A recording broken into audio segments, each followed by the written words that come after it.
Aislyn. Welcome back to my channel. Another month has passed, and this means another TBR must be created. So this is my September TBR. It might be a bit ambitious, but we'll see. I'm starting to get into the swing of working full time, so I think I could pull off more books depending on how busy I get and what work entails otherwise, but I should be okay. I have 5 books that I want to read in September, not including my TBR for the Buzzwordathon because I am going to be participating in that. Woo! I'm going to be announcing my TBR for that in a different video, so stay tuned for that if you're also participating, as I will update you then. But basically, otherwise, I have 5 books, not 10, 5 books that I want to read in September, so I'll just speed through them now. And this also doesn't include books that I have to finish that I've already started, because Lord knows I have about 6 or 7 on the go right now, which is not ideal, but we're out here. This is what I've been dealt. This is the cards I've dealt myself. I have to deal with it. But let me just quickly tell you about the 5 books that I want to read. One of the first books that I want to read in September is Split Tooth by Tanya Tagaq. This is about an Inuit girl. It's set in the 1970s. It's very hard to, like, I don't know how to summarize this without literally reading the back to you. But basically it invokes prose and memoir and fiction and myth, and she has this deep connection with the world, and then she finds out she's pregnant, and it's dealing with that. And I've just heard good things about this book. Tanya Tagaq is actually an Inuit throat singer, which is so cool, and you should look up videos of her singing. I've watched a few of them. I was actually introduced to her through a class, I think, if I can remember correctly. I also just love this cover. It's so stunning, and I loved how the hardcover was white with red and then they went black for the paperback. But it's really short, so I'm hoping to get through this, and it's been on my list ever since it came out, so I want to get through this because it's not too long. One of the next books is one of my most anticipated of the year. You've heard me talk about it so many times. I honestly don't think I need to give you any synopsis for it or anything. I just need to tell you, and that's Cemetery Boys by Aidan Thomas. I have been waiting for this book ever since last year, and I was able to get my hands on it a few days early because it's not a strict on sale, and it arrived at work, but I'm waiting until tomorrow to crack into it because I have to read it on the release day. So I'm going to hopefully breeze through this. I'm so excited. It's beautiful. It's everything that I want it to be physically. Like, look at the under cover. It's just gorgeous, and I'm ready. The back is also beautiful with the edging and everything, and I'm just so excited. So you're not getting a synopsis from me because you've already heard it about a bajillion times. And I'm excited to share my thoughts with you about this because from what I have heard, this is everything we all imagined it to be, and I'm so excited. So I'm of course going to be reading it this month. The next book on my list is A Reaper at the Gates by Sabaa Tahir. I'm honestly surprised with myself that I haven't already blown through this because the ending of A Torch Against the Night left me emotional. I've been trying to hold off because I know I'm gonna have to wait for the final book, which is coming out at the beginning of December, and I figured the less months I have to wait, the better. So I'm gonna try to maybe read this towards the end of September so that I only have 2 months to get through before finding out the ending, because I know it's probably gonna rip my heart to shreds. I can't complain. I know there are people who have been waiting for the next book for, I think, years, because when did this come out?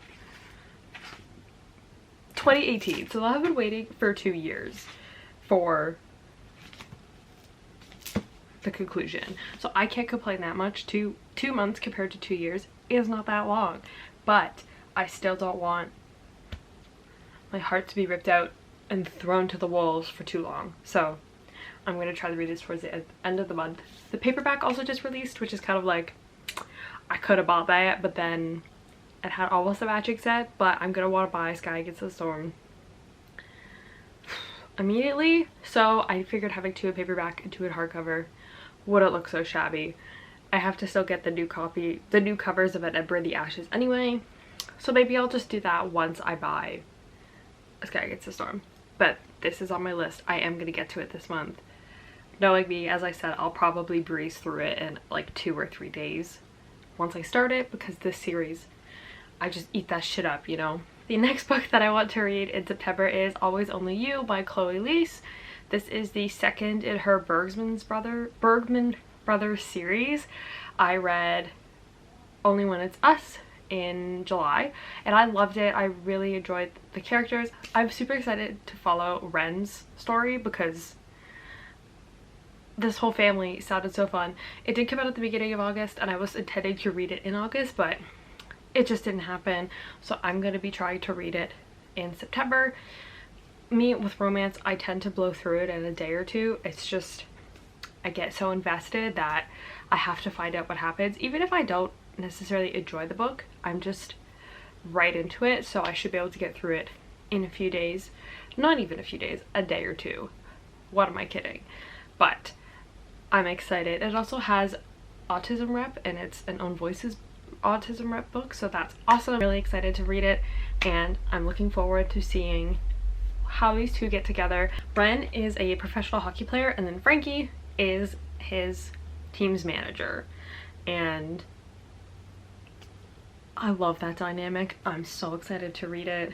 As long as a vagina is not referred as a chucha again, all will be well in the world. I'm just ready for that slow burn romance again, because that was one of the best parts of Only When It's Us, was that deep slow burn where I was just anguished by the fact that they weren't together yet, and then when they get together, it was beautiful. I'm hoping that it will be very similar in Always Only You, because it had me hurting inside in the first book. So I'm ready. The last book that I want to read in September is Wilder Girls by Rory Power. I'm actually getting this from the library, so I don't have it yet. I'm gonna go pick it up once my hold is ready. I've been wanting to read this since it came out, and Emily said she thinks I'm really gonna love it because she read it and apparently it's right up my alley. So it's also one of those books that I felt like it has to be the right time and the right mood for me to read it. Because I've heard such positive and negative things about it, I didn't necessarily want to buy it in case I don't like it. So that's why I'm getting it from the library. I wanted to read a physical copy just to, you know, get the full experience here. So do I really need to tell you what Wilder Girls is about? I guess I will. It's about these girls at this boarding school on this island, and there's a plague that is kind of going through, but it's not called a plague, it's like an illness, and there's like body horror and some other dark things within it. I already know a decent amount about the book, but I'm trying not to go in with too much knowledge because I don't want it to ruin my experience for me, but I've seen people's reviews about it and what people have said about it, so I'm going in open-minded. I am excited to read it because I know it was super hyped, and I know Rory Power's newest book, Burn Our Bodies Down, just came out. I'm, strangely enough, not very interested in it. I don't know, the plot to me doesn't sound as riveting as Wilder Girls, but apparently it's very different for Wilder Girls, so that might not be a bad thing. But that's not the book that I'm going to be reading, so it doesn't really matter, because I'm going to be reading Wilder Girls. Once I get it, I'll read it and share my thoughts with you. So that is my September TBR. Let me know what books you're planning to read in September, or your thoughts on any of these books if you've read them yourself. You know me, I love talking about books, and at the end of the month we will gather back here and see if I read any of them and how I succeeded. So until next time, I will see you all in the next video. Please don't forget to subscribe if you like this content, and to see more bookish content coming from me. There's gonna be plenty of it, I promise you. So thank you so much for watching, and I'll see you all in the next video. Bye!